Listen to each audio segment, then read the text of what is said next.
이 시간에 저와 여러분들이 같이 공부할 과목은 두 번째 과목으로서 교회 시대의 이긴 자들입니다. 교회 시대의 이긴 자들. 우리가 핵심 진리 입문이라고 하는 이 과목에서 성경에 나타난 이 마지막 때의 징조에 대해서 우리가 살펴봤습니다. 마지막 때가 되면 성경에서는 뭐라고 말씀하고 있는가, 그런 것을 통해서 우리가 살고 있는 이 시대가 예수님의 재림이 매우 가깝다라는 사실을 또 깨닫게 되었습니다. 또 뿐만 아니라 예수님께서 이 땅에 재림하시는 그 목적 중에 하나가 바로 추수하기 위해서 오시는데, 어떤 영혼을 추수하기 위해서 오시느냐, 아무나 추수하는 게 아니라 바로 익은 열매가 된 성도들을 추수하기 위해서 예수님은 재림하신다라는 사실을 알게 되었습니다. 자, 익은 열매가 되었다고 하는 것은 구약의 이스라엘 백성들의 이 모형적 진리를 우리가 이스라엘 왕국의 발달 과정이라고 하는 이제 성장론이라는 이 과목에서는 이 과목을 구체적으로 단계를 공부를 하겠습니다만, 요 구약 이스라엘 백성들의 이 모형적 진리, 구약은 신약의 모형이지 않습니까? 그래서 이 모형적 진리를 통해서 알 수 있었던 것은 바로 익은 열매가 되었다고 하는 것은 어린 양의 보혈의 피로 애굽 땅을 출발해서 광야 40년의 이 광야길을 다 통과해서 요 생명의 땅인 요 가나안 땅에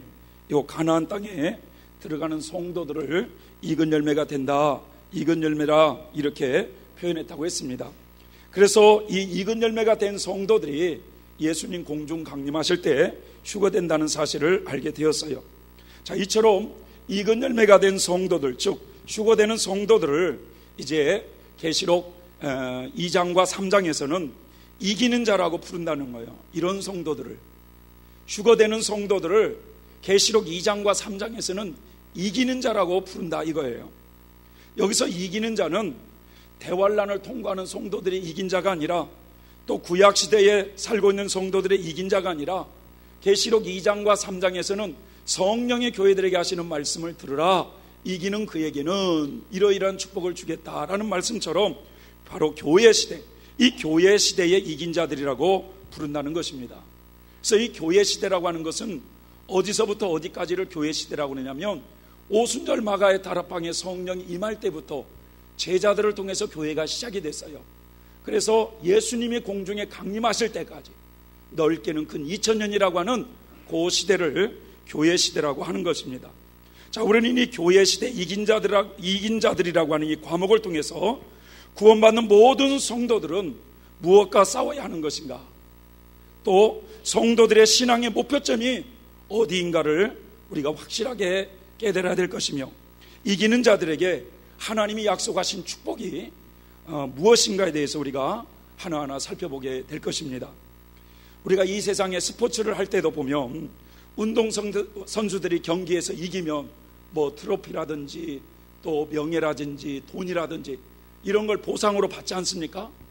여러분, 신앙생활을 하며 있어서도 믿음의 싸움에서 이기는 자에게는 하나님께서 어떤 축복을 약속하고 있는가를 우리가 공부하는 과정이에요. 신앙생활에는 사실은 공짜가 하나도 없습니다. 우리들이 다 행한 대로, 심은 대로 하나님께 상을 받게 되어 있어요. 믿습니까, 여러분? 자, 그 상이 이 땅에서 받게 되는 것도 있지만 장차 천국에서 받게 되는 것들도 있는데, 믿음의 선한 싸움을 싸워서 이기는 자들에게는 하나님께서는 어떤 축복을 약속하고 있는가를 우리가 이 시간을 통해서 하나하나 살펴보게 될 겁니다. 자, 먼저 이긴 자에 대한 이 기초적인 지식을 얻기 위해서 이긴 자라고 하는 이 말이 도대체 어디서부터 등장을 했느냐, 성경에 어디서부터 이 이긴 자라는 말이 나왔는가를 한번 살펴보면, 창세기 27장부터 32장에 보면 이긴 자에 대한 성경적인 유래가 나오고 있습니다. 자, 이 야곱이 이긴 자가 되기까지 그 과정이 잘 묘사가 되어 있는데, 이 야곱은 형 예서의 장자권을 팥죽 한 그릇에 빼앗을 때, 또 아버지 이삭을 속여가지고 장자가 받아야 될 그 축복권을 가로챈 사람입니다. 그래서 이 야곱이라는 이름이 사기꾼이에요, 사기꾼. 그런데 그때부터 이 형 에서와 심각한 갈등이 생겼어요. 그래서 결국 형을 피해서 결국 그 집을 떠나서 외삼촌 집에 있는 그 밧단 아람이라고 하는 곳으로 피신을 하게 됩니다. 자, 야곱은 이 외삼촌 집을 향해서 가는 도중에 베델이라고 하는 곳에서 돌베개를 베고 잠을 자는데 그곳에서 꿈을 꾸게 되는 거예요. 그런데 그 꿈에 하늘까지 연결된 이 사닥다리가 보이는 거예요. 그리고 그 사닥다리에 천사들이 오르락 내리락 하는 거예요. 그리고 그 하늘에서 음성이 들리기를 나는 여호와니 너의 조부 아브라함의 하나님이요 이삭의 하나님이라. 너의 누운 땅을 내가 너와 너의 자손에게 주리라 라고 하는 이 하나님의 음성을 거기서 듣는 거예요. 야곱은 이때 하나님께 대한 믿음을 갖게 되는 것입니다. 우리 아버지가 믿었던 그 하나님이 정말 살아계시는구나. 이때 야곱이 하나님께 서원을 합니다.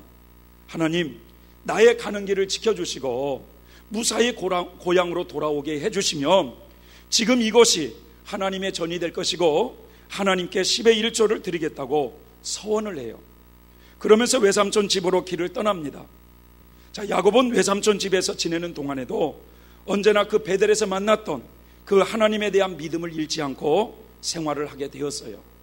자, 야곱은 이 외삼촌 집에서 많은 어려움 속에서도 11아들과 많은 재물을 소유하게 되는데 외삼촌 집에서 살아온 지도 건 20여 년이라는 세월이 흘렀어요. 그래서 이제 수고하여 얻은 재물과 가족들을 이끌고 외삼촌 몰래 이 고향을 향해서 돌아가게 됩니다. 고향을 향해서 가는 도중에 이 외삼촌 라반에 알게 되잖아요. 그래서 쫓아와서 야곱을 해치려고 했지만 하나님이 간섭하셔서 거기서 무사히 벗어나게 됩니다. 자, 그런 가운데 이제 가나안 땅을 눈앞에 두고 야복 강가에 도달하게 되었는데 그때 20년 전에 원한을 품었던 형 에서가 400명의 그런 부하들을 거느리고 오고 있다는 소식을 듣는 거예요. 형 혼자가 온 게 아니라 400명의 부하를 거느리고 온다고 하니까 이 야곱이 얼마나 두려움과 공포에 쌓이는지요. 야곱은 그동안 살면서 자신의 소유라고 생각했던 가족들이나 가족이나 가축이나 모든 재물들을 포기하면서 가족들로 하여금 모든 소유를 가지고 그 야복강을 건너가게 하고 홀로 남아서 필사적으로 하나님께 기도하게 돼요. 이때 야곱을 시험하기 위해서 나타난 그 천사와 밤새도록 씨름하면서 당신이 나를 축복하지 않으면 결코 놓을 수 없다. 이럴 때 그 환도뼈가 부러지면서까지 천사를 이기고 얻게 된 이름이 있죠. 그게 무슨 이름입니까? 이스라엘이라는 이름이에요. 이스라엘. 그래서 이 이스라엘이라고 하는 그 이름의 뜻이 뭐냐? 싸워서 이겼다는 말씀이에요. 싸워서 이겼다. 그래서 이긴 자의 어원이 되고 있다라는 것입니다. 야곱이 이스라엘이라고 하는 그 새 이름을 받게 된 것은 베델에서 처음 하나님을 만났을 때가 아니고 하나님을 체험한 후 20년이라는 세월이 쭉 그런 가운데에서 이제 야복 강가에 천사와 씨름하다가 받게 된 그 이름이 이스라엘이라는 이름이었다는 거예요. 따라서 야곱이 받은 이스라엘이라고 하는 이 새 이름은 이긴 자의 어원이 된다는 것입니다. 교회 시대의 이긴 자들이라고 하는 이 과목에서 알아보고자 하는 것도 이 이긴 자라고 하는 이 말도 야곱이 영적인 싸움을 싸워서 이기고 이스라엘이라고 하는 새 이름을 받았을 때 이긴 자가 되었다는 사실과 깊은 관계가 있다는 거예요. 계시록 2장과 3장에 나오는 그 소아시아의 7교회가 있죠. 예베소, 서머나, 버가모, 두아디라, 사데, 빌라델피아, 라오디게아 교회. 이 소아시아 7교회의 그 마지막 부분에는 항상 무슨 내용이 있냐면 이기는 자에게는, 이기는 그에게는 하나님이 이러이러한 축복을 주겠다고 하나님이 약속하신 말씀이 기록되어 있어요. 그런데 그 말씀의 전후에는 성령이 교회들에게 하시는 말씀을 들으라 라고 되어 있습니다. 그러니까 주님께서 이기는 자들에게 약속하신 이 말씀은 소아시아 7교회에만 국한된 말씀이 아니라 성령이 교회들에게 하시는 말씀을 들으라 라고 말씀하시는 것으로 볼 때 교회 시대의 모든 성도들에게 하시는 말씀으로서 누구든지 이 교회 시대 동안에 이기는 자에게는 이러이러한 축복을 주겠다고 약속하고 있다는 거예요. 또한 계시록 2장과 3장에 나오는 이 7통의 편지 가운데는 이긴 자들에게 약속하신 그 축복의 내용들이 각각 달라요. 그렇지만 한 사람의 이긴 자가 된다면 그 7교의 편지에 기록된 이긴 자들에게 약속하신 그 축복의 내용들을 다 받게 되어 있다는 사실도 기억해야만 되겠습니다. 자, 먼저 이긴 자라고 하는 이 말의 의미 속에는 분명히 여러분 싸움의 대상이 있다는 것을 우리가 알 수가 있습니다. 싸움의 대상이 없이 어떻게 이겼다 졌다 그렇게 말을 합니까? 그래서 분명히 싸움의 대상이 있다는 걸 알 수 있어요. 자, 그러면 성도는 무엇과 싸워야 되느냐 이거예요. 무엇과. 이 시간에 성경을 통해서 한번 영적 싸움의 대상이 뭔가 한번 살펴보겠습니다. 첫 번째로 우리 성도들의 영적인 싸움의 대상은 뭐냐? 마귀라는 거예요. 마귀. 따라서 한번 해볼까요? 마귀. 예. 우리 계시록 12장 11절 말씀을 한번 다 같이 한번 읽어보겠습니다. 시작. 또 여러 형제가 어린 양의 피와 자기의 증거하는 말을 인하여 저를 이기었으니 그들은 죽기까지 자기 생명을 아끼지 아니하였도다. 자, 여기 보니까 저를 이기었다라는 이 저는요, 그 전후의 문맥을 읽어보면 마귀라고도 하고 사단이라고도 하는 붉은 용을 가리켜 말씀하고 있어요. 따라서 성도의 영적인 싸움의 대상이 뭐냐? 바로 마귀라는 거예요. 마귀. 자, 성도의 싸움의 대상은 마귀인데, 그럼 이제부터 마귀와 싸워 이겼다는 말씀이 무엇인가에 대해서 우리가 알아보도록 하겠습니다. 자, 이 세상에는 마귀의 역사로 말이죠, 병든 사람도 많고 또 마귀 들린 사람들이 참 많이 있는데, 그런 사람들에게 예수 그리스도의 이름으로 기도해서 기도하고 명령했을 때 병마가 떠나가고 귀신이 떠나가면 마귀에게 이긴 것이고, 떠나가지 않으면 마귀에게 진 것인가? 여기서 마귀를 이겼다는 뜻은 그런 의미가 아닙니다. 이 마귀를 이겼다는 이 말씀을 우리가 쉽게 이해하기 위해서는 먼저 인류 역사상 가장 대표적으로 마귀에게 패배한 사건과 마귀에게 이긴 사건을 성경을 통해서 우리가 살펴보면, 아, 마귀에게 패배한다는 것이 이런 거구나, 마귀에게 이긴다는 것이 이런 거구나 라는 것을 우리가 이해할 수가 있다는 것입니다. 자, 그러면 여러분, 마귀와의 싸움에서 패배한 가장 대표적인 사건이 무슨 사건일까요? 에덴 동산에서 아담과 하와가 선악과를 따먹은 사건이죠. 그게 마귀에게 패배한 사건이에요. 하나님은 선악을 알게 하는 나무의 실과는 먹지 말라, 네가 먹는 날에는 정녕 죽으리라고 그랬어요. 하지만 이 마귀의 유혹에 넘어가 선악과를 따먹지 말라는 그 하나님의 말씀을 거역하고 선악과를 따먹은 결과 온 인류는 은밀하게 활동하고 있는 이 마귀의 지배를 받으면서 죄와 불행 가운데 살게 된 것입니다. 그러므로 이 하나님의 말씀을 거역하게 만들고 마귀의 뜻을 따르게 하는 이 마귀의 속성을 잘 알아가지고 이겼다는 말과 패했다는 말을 우리가 이해할 줄 알아야 된다는 거죠. 그러면 반면에 이 마귀와의 싸움에서 이긴 가장 대표적인 사건은 어떤 사건일까요? 성경에. 그렇죠.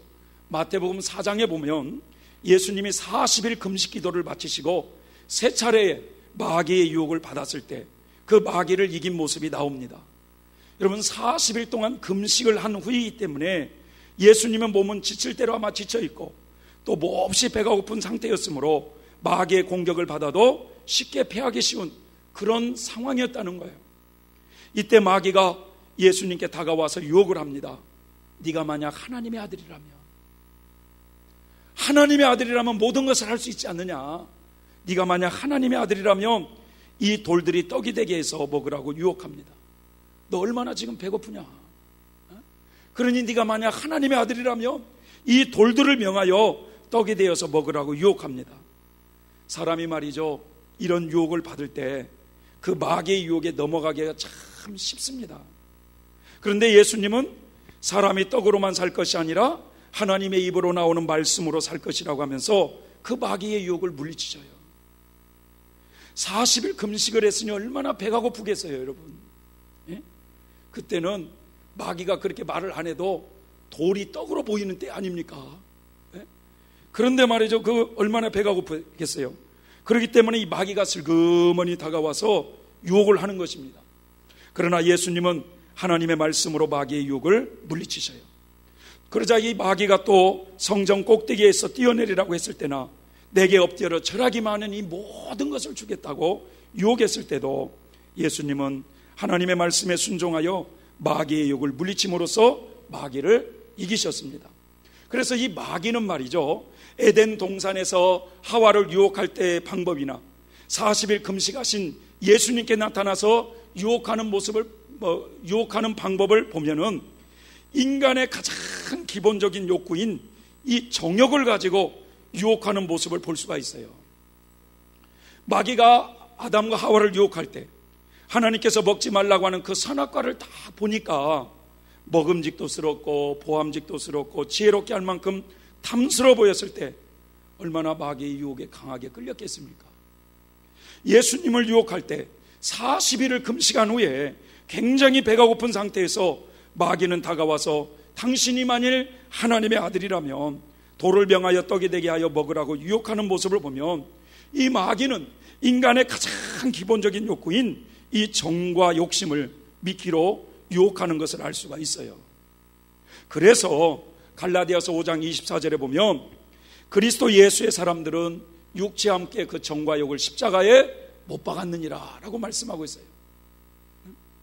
베드로전서 2장 11절 말씀에도 사랑하는 자들아 나그네와 행인 같은 너희를 권하노니 영혼을 거스려 싸우는 육체의 정욕을 제어하라 라고 말씀하시면서 인간의 가장 기본 욕구인 이 정과 욕심을 십자가에 못 박는 생활을 잘해야 마귀를 이기는 생활을 잘하는 것이고, 그렇지 못할 때 마귀에게 패하는 생활을 하게 된다 이거예요.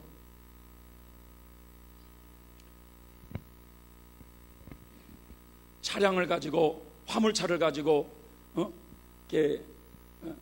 일을 하는 어떤 남자 집사님이 하루 종일 바쁘게 막 일을 하다 보니까 그냥 점심을 갖다가 굶어버렸어요. 그러니까 얼마나 배가 고프겠어요. 이제 집에만 들어가면 빨리 밥 먹어야지 하고 이제 그런 생각을 해가지고 집에 가서 빨리 먹어야지 하는데 집에를 딱 도착했어요. 그런데 이 부인이 누구하고 상담을 시작했는지 밥을 차려주질 않고 전화기만 붙잡고 있는 거야. 그러니까 10분 기다려 20분 기다려 하다가 지금 남자가 말이죠, 짜증낸 소리로 말이죠, 지금 뭐 하는 거야 지금? 이렇게 했다면 마귀에게 이긴 거겠어요? 진 거겠어요? 네? 이겼어요? 졌어요? 네. 마귀에게 진 거죠. 네. 자, 예루살렘을 향해서 올라가실 때 예수님께서 그 사마리아 사람들이 살고 있는 그 한 마을을 지나가게 됩니다. 그런데 이때 사마리아 사람들이 저 예수님의 일행이 유대인이라는 걸 알고 그리로 못 간다는 거야. 그러니까 이 참다 못한 야고보와 요한이 주님, 우리가 하늘에서 불을 내려가지고 하늘에서 불을 내려달라고 하나님께 기도해서 저들을 멸망시켜버리면 어떨까요? 라고 했을 때 그 야고보와 요한의 행동이 마귀에게 이긴 모습일까요? 진 모습일까요? 진 모습이죠. 왜냐?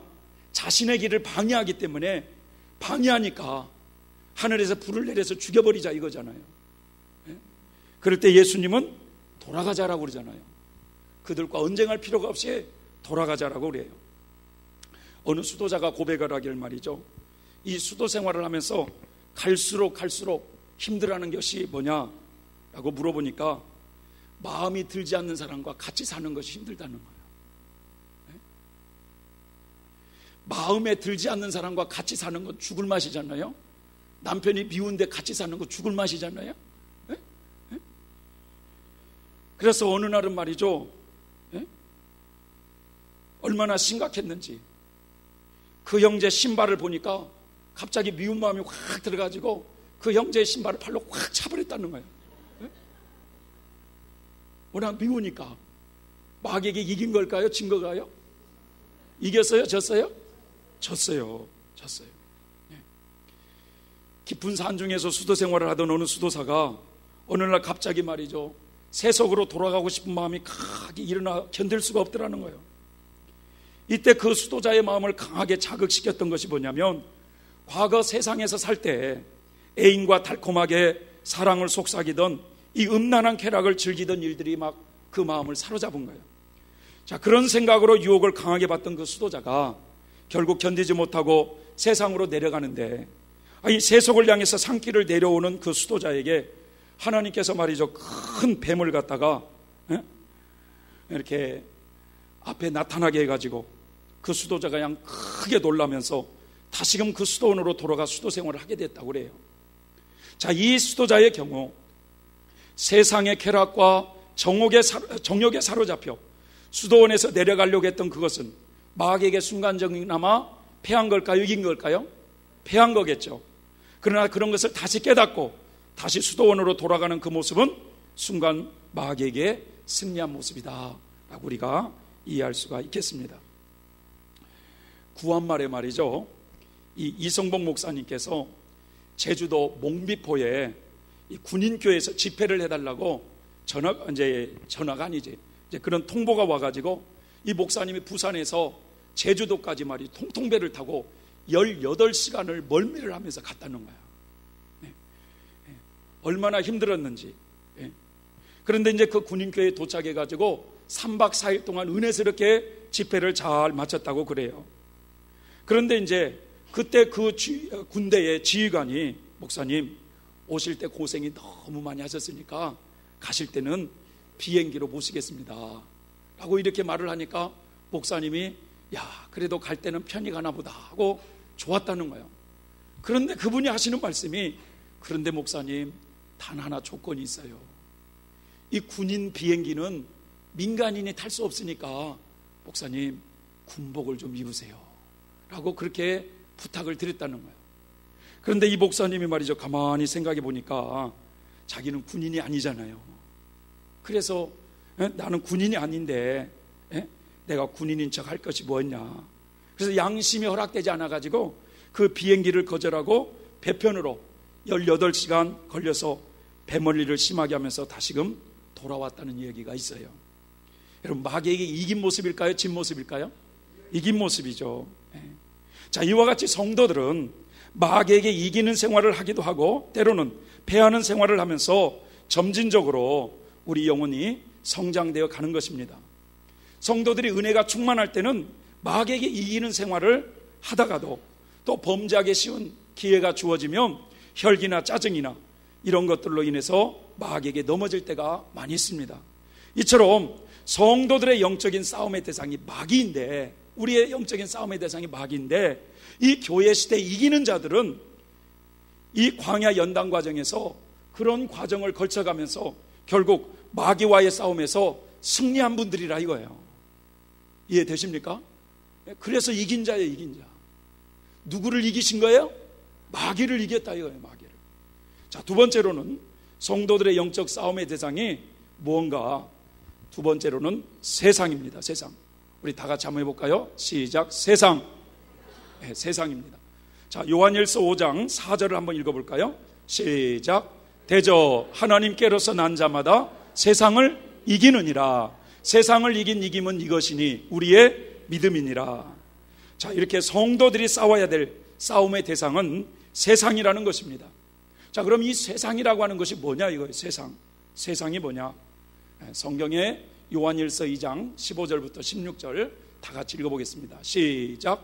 이 세상이나 세상에 있는 것들을 사랑치 말라.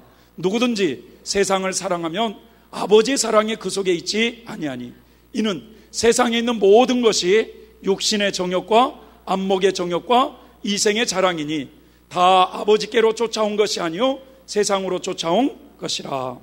세상에 있는 모든 것이 육신의 정욕과 안목의 정욕과 이생의 자랑이라 라고 그랬습니다. 그러므로 세상과 싸운다고 하는 것은 곧 이 세 가지예요. 세 가지. 육신의 정욕과 안목의 정욕과 이생의 자랑과 싸운다는 것을 의미하고 있어요. 육신의 정욕이라고 하는 것이 뭐냐? 육신의 쾌락을 따라 사는 거예요. 육신의 쾌락을 따라서. 육신의 편안함을 추구하고 육신이 좋아하는 음식을 먹고 싶어하고 좋은 주택에 살고 싶어하고 좋은 물건을 소유하려고 하는 이 모든 일들이 육신의 정욕들이거든요. 안목의 정욕이라고 하는 것은 눈으로 보면서 느끼는 거 있잖아요. 눈으로 보면서 가지고 싶은 그런 욕망들, 좋은 물건을 보면 갖고 싶은 욕망, 누가 좋은 차를 사면 갖고 싶은 그런 욕망, 누가 좋은 집을 사면은 나도 그런 집을 갖고 싶은 욕망, 누가 좋은 냉장고를 사면 나도 그거 언제 사나 해가지고 갖고 싶은 그런 욕망, 눈으로 보면서 말이죠. 그런 거에 사로잡힌 거, 이런 것들이 바로 안목의 정욕들이거든요. 이생의 자랑이라는 게 뭐냐? 자신이 가지고 있는 소유들이 있잖아요. 이 세상을 살면서 돈 가지고 자랑하는 거, 세상의 증거라 이거야. 또 뭐요?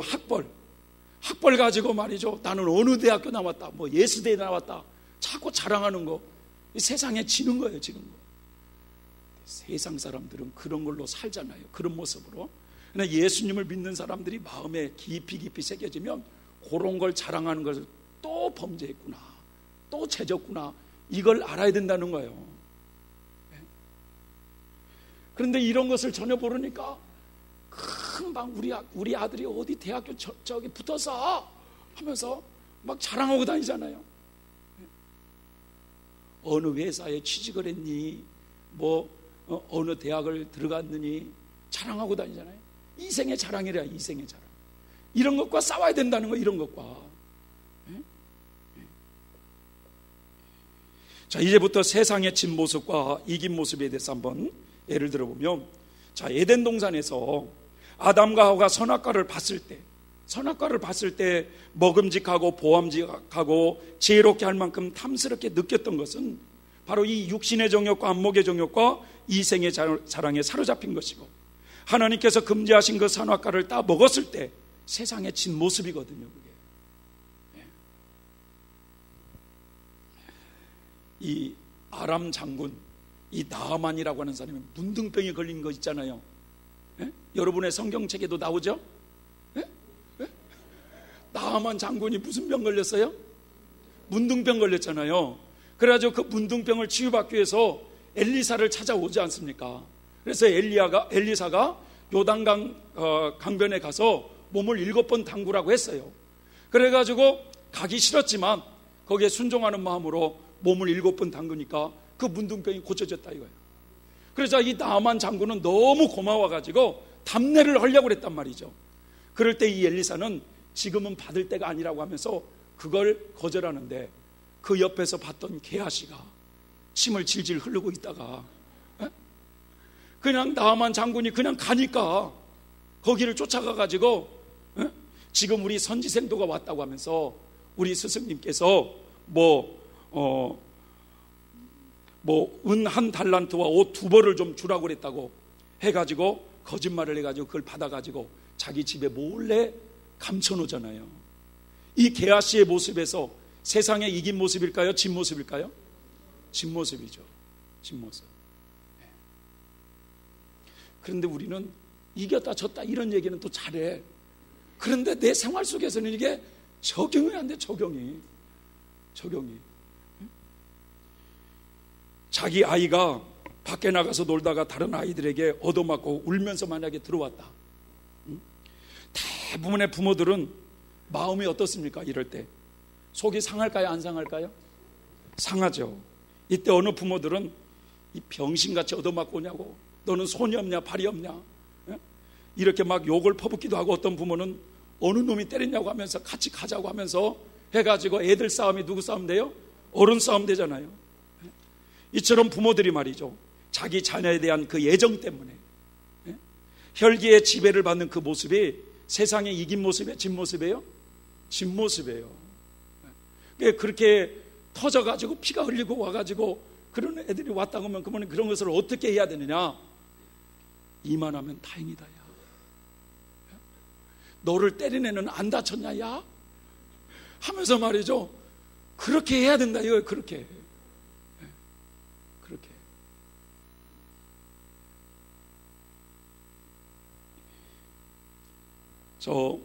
김제에 가면 기역자교회라고 있어요. 기역자교회. 거기에 어떤 내용이 있느냐면 미국의 선교사님이 이 전북 지역에 전주, 김제, 정읍 이곳을 이렇게 돌아다니면서 복음을 전하게 됩니다. 근데 당시에 이 말을 타고 다니는 선교 여행이었기 때문에 이 말이 쉬어가는 이런 마방에 들렸고 자연스럽게 이 마방 주인에게 예수 복음을 전했어요. 그래서 그 사람 중에 복음을 받아들인 사람 중에 이 김제 지역의 유지였던 이 조덕삼이라고 하는 사람에게 복음을 전하게 됐어요. 그래서 이 조덕삼이라고 하는 사람이 예수님을 영접하게 되면서 그의 사랑채에서 교회가 시작이 됩니다. 그런데 이 집주인이 은혜를 받고 나니까 자신의 모습인 이자익이라고 하는 사람에게도 예수를 믿게 한 거예요. 이 이자익이라는 사람이 어떤 사람이냐? 경남 김해에서 고아로 생활하다가 입에 풀칠할 것을 찾기 위해서 이 김제까지 굴러 들어와 가지고 이 조덕삼이 집에 머슴으로 일을 하고 있었던 것입니다. 근데 이 주인이 먼저 예수님을 믿으면서 머슴에게도 예수를 믿으라고 하면서 믿게 되면서 어느 날 그 미국 선교사님으로부터 두 사람이 같은 날짜에 세례를 받았어요.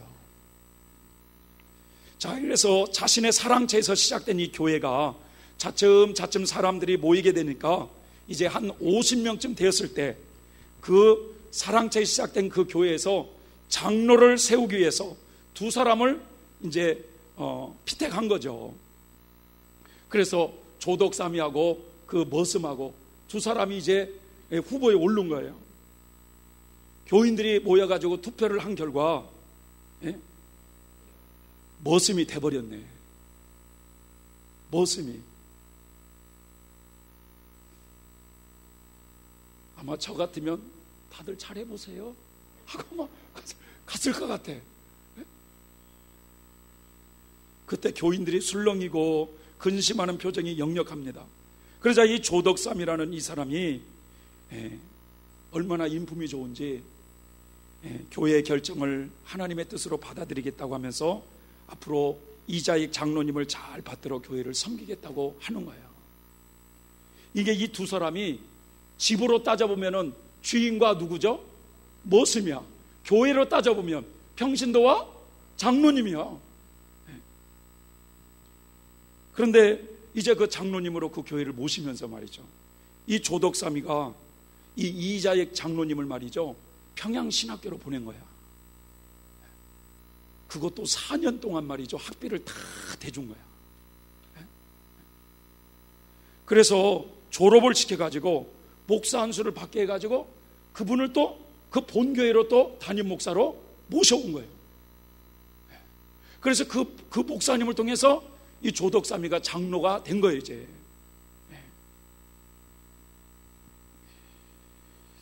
여러분, 이 조덕삼이의 이 모습 속에 여러분 세상에 이긴 모습일까요? 진 모습일까요?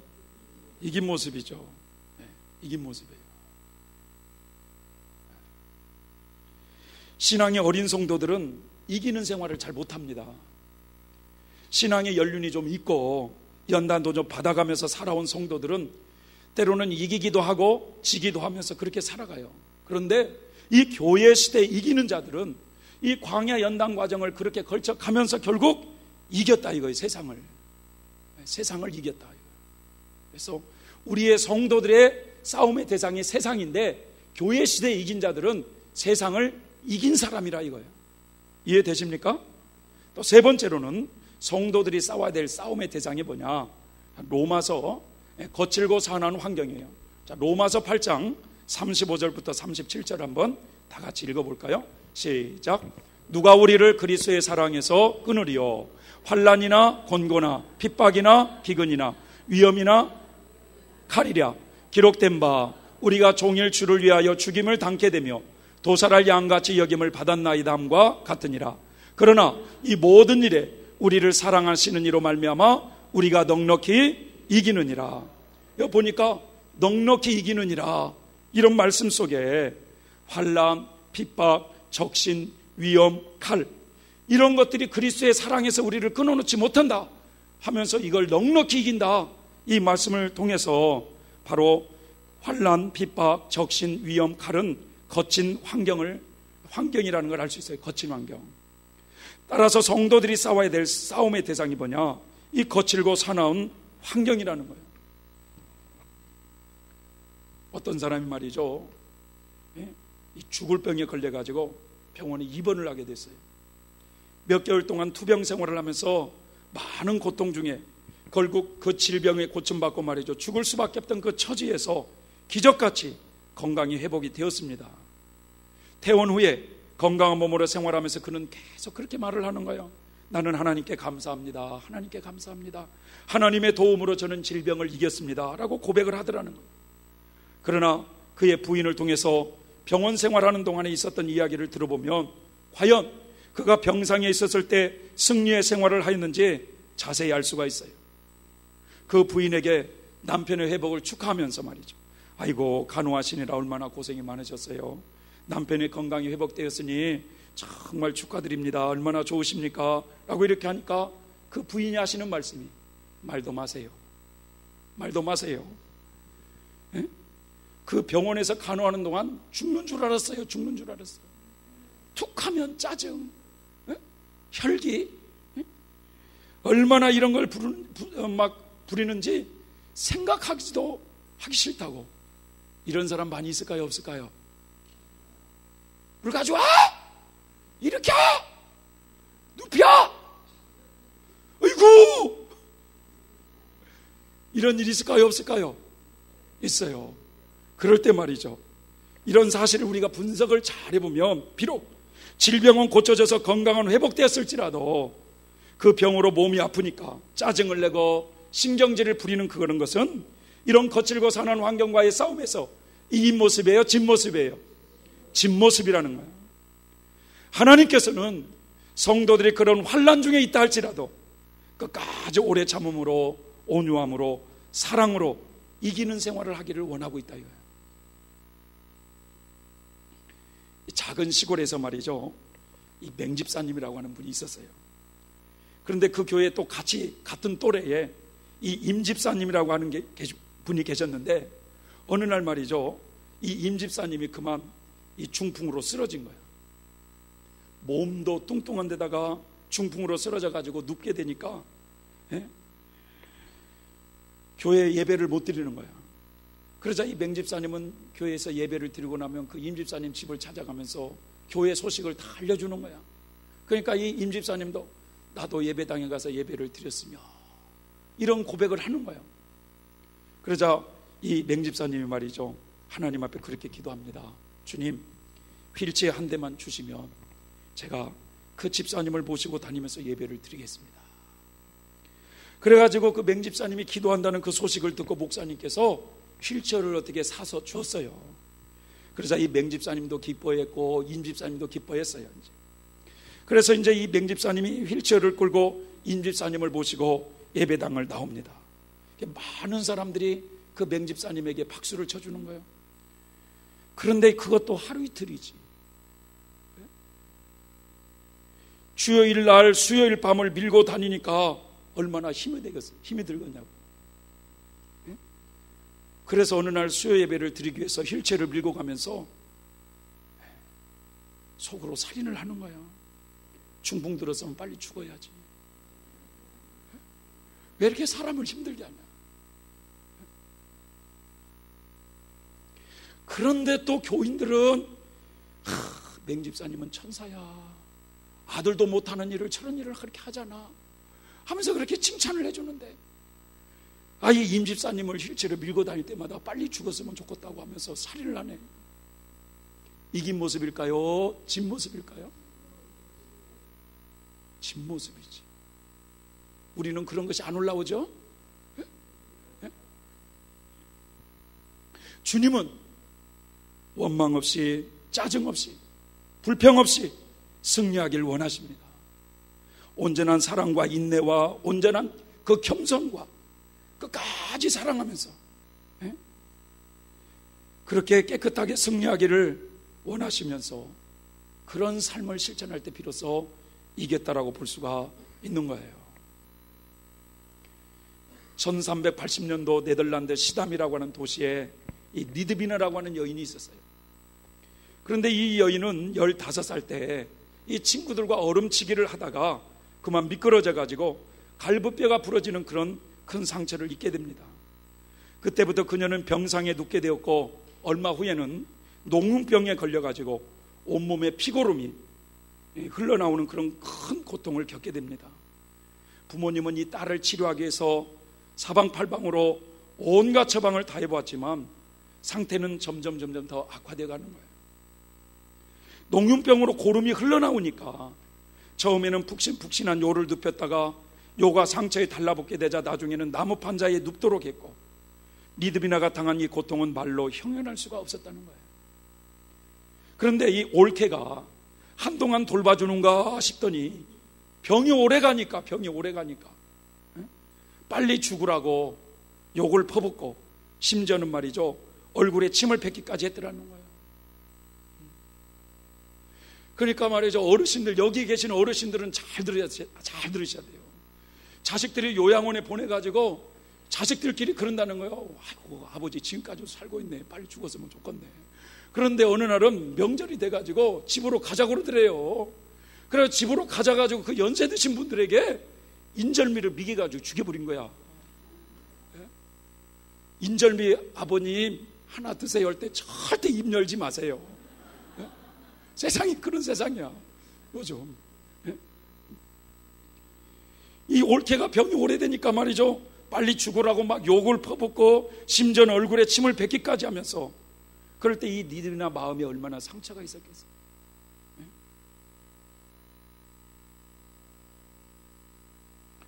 이 리드비나는 자신에게 다가오는 이 고난의 가시밭길을 그렇게 하루하루 참고 견딜 수밖에 없었어요. 그러면서 이 고난이 밀려올 때마다 예수님의 그 십자가의 고난을 생각했다고 그래요.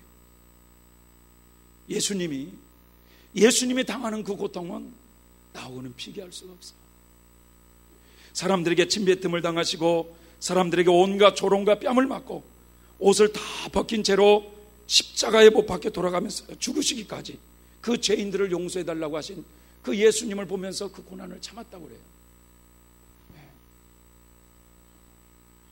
사람이 아프거나 기분이 좀 나쁘면 말이죠, 얼굴이 찡그려진다든지 인상을 쓰고 그럴 때 주변 사람들에게 얼마나 힘들고 괴롭습니까? 내 몸이 아프니까 자기밖에 모르는 거죠. 하지만 이 리드비나 자신은 그렇게 집안 식구들에게 짐이 되니까 미안한 마음도 들 것이고 또 하나님을 의지할 수밖에 없는 그런 환경 속에서 그렇게 올케가 욕을 하고 빨리 죽으라고 하고 침을 뱉고 말이죠, 그런 거친 환경을 끝까지 잘 인내하면서 예수 그리스도를 높게 닮아갔다는 거예요. 이긴 모습입니까? 진 모습입니까? 이긴 모습이죠. 자, 성도들의 영적 싸움의 대상은 바로 마귀입니다. 마귀. 두 번째로는 세상입니다. 세 번째로는 거친 환경입니다. 사실 이것은 한 가지예요, 한 가지. 마귀가 이 세상에서 거친 환경을 만들어 놓고 사람들에게 범죄하도록 유혹하는 거 아니겠습니까? 그런데 이 교회 시대에 계신 분들은 어떤 분들이냐, 이런 광야 연단 과정을 거쳐가면서 성도들이 싸워야 되는 이런 영적 싸움에서 하나님의 밝은 빛 가운데서 겸손과 온유함과 인내와 사랑으로 오래 참음으로 이긴 분들이라 이거, 이긴 분들. 그래서 이긴 자들이라 이거, 이긴 자들. 할렐루야. 자, 이제부터 그럼 성도들이 말이죠, 이렇게 마귀와 세상과 거친 환경과의 싸움에서 점진적으로 이겨가면서 결국 이긴 자의 경제에 이르게 되는 원리를 한번 구약 요 이스라엘 백성들의 모형적 진리를 통해서 한번 살펴보도록 하겠습니다. 자, 이스라엘 백성들이 애굽 땅에서 출애굽을 했어요. 자, 출애굽을 해서 결국 요 생명의 땅인 요 가나안 땅에 들어가기까지 그들은 요 광야 생활을 했습니다. 광야 생활. 그런데 요 광야 생활이 몇 년이었느냐면 40년 광야 생활을 했어요. 40년. 자, 이 광야 생활을 하는 동안에 그들은 크게 세 차례의 큰 영적인 싸움을 했어요. 이름하여 첫 번째 바로 군대와의 추격. 바로 군대가 막 잡으러 쫓아오잖아요. 그리고 아말렉 군대와의 싸움, 이런 싸움을 했다 이거예요. 또 여기 보면 아모리 왕, 바산 왕, 미디안 연합 군대와의 이런 싸움을 하고 결국 이제 가나안 땅에 들어가게 되었다라는 것이죠. 자, 이스라엘 백성들이 이렇게 저 가나안 땅을 향해서 가는 과정에서 광야에서 그 이방 민족의 군대들과 싸우는 이 모습을 통해서 성도가 이기는 자가 되어가는 과정을 우리가 쉽게 이해할 수가 있다는 것입니다. 자, 이방 민족들은 이스라엘 민족들이 애굽에서 나온 이스라엘 백성들이 가나안 땅에 가지 못하도록 방해하는 세력들이잖아요. 그들을 실족시키고 무너뜨리려는 세력이기 때문에 바로 이 이방 민족들은 악령들을 상징하고 있어요. 그래서 이 악령들은 온갖 크고 작은 불행한 사건들을 일으켜서 성도들을 실족케 하고 낙심케 하고 성도의 믿음을 무너뜨리려고 합니다. 하지만 하나님 편에서는 이런 악령들의 역사를 또 하나님은 허락하셔서 우리의 믿음을 키워가시는 거예요. 그래서 하나님은 이처럼 성도들이 출애굽을 해서 저 도표를 보면 애굽을 나와가지고 이제 이긴 자가 되기까지 광야에서 세 차례의 과정을, 연단의 과정을 하나님은 예정해 놓으시고 그 가나안 땅에 들어가게 하시더라 이거죠. 첫 번째 연단 과정으로서 이 바로 군대의 추격을 받을 때는 신앙이 아직 어리다 이거예요. 그래서 싸우는 게 아니야. 악령과 싸우는 게 아니라 악령들이 그냥 뒤에서 쫓아오기만 한다 이거야. 겁만 준다 이거죠. 겁만. 응? 겁만. 그런데도 아직 신앙이 어리니까 마귀와의 싸움이라든지 이런 세상과의 싸움이라든지 거칠고 산한 환경과의 싸움이라든지 이런 데서 자주 넘어지는 거예요. 예를 들자면 말이죠, 이제 예수님 믿은 지 얼마 되지 않는 이런 상태에서 갑자기 또 주일날 교회를 가야 된다는 걸 알고 있는데 주일날 또 가족이 또 결혼식을 한다네. 그러면 어디로 치우치겠어요? 어디로? 교회로 치우치겠어? 그 예식장으로 치우치겠어요?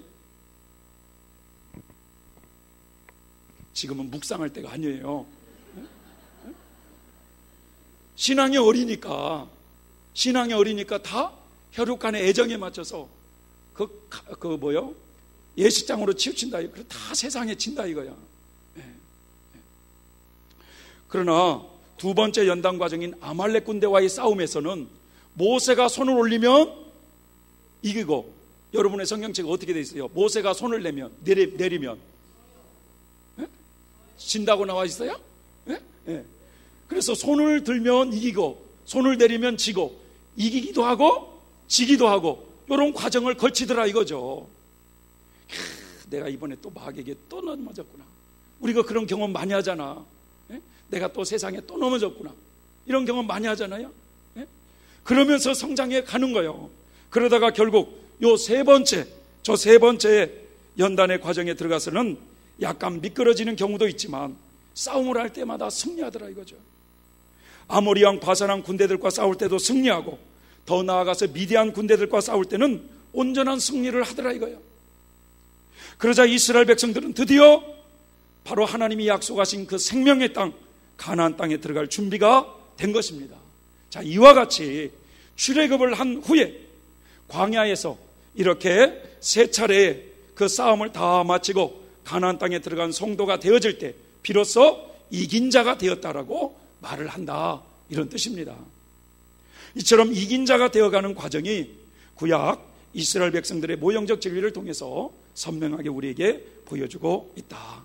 자, 이제부터 계시록 2장과 3장에 나오는 이 소아시아의 7 교회를 통해서 이긴 자가 되었을 때, 이긴 자가 이렇게 되었을 때 하나님은 그런 어떤 축복을 이긴 자들에게 약속해 주고 있느냐라는 것을 우리 한번 찬송 한 장 하고 우리 이제 두 번째 단계로 이긴 자들에게 하나님이 약속하신 축복을 한번 공부해 보도록 하겠습니다.